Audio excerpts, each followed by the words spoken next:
Hello guys, in this video I am going to show you how to scan a document on this SignEasy application. But first I just want to mention, don't forget to subscribe to my channel, because at 10,000 subscribers I am going to show you my whole YouTube revenue statistics and growth strategy, how to make money online. So let's jump into it. First of all, open the app on your phone.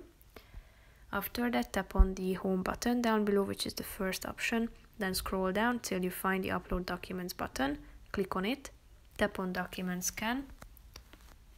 Tap on settings to allow the app to have access to your camera. Turn it on by tapping on this button. Go back to the application.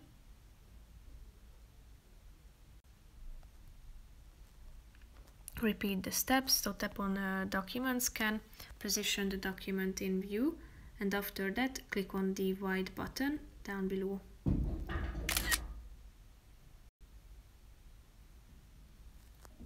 Tap on keep scan.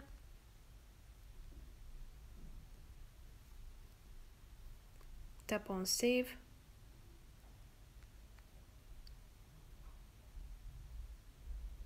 Enter a name for the document. Click on import. And as you can see, your document is being imported, and here you can check it out. If you want to, you can sign it as well by tapping on the start signing button, and you will be able to find your document in the My Library section. So that's pretty much it for this video, guys. See you in the next one. Bye bye.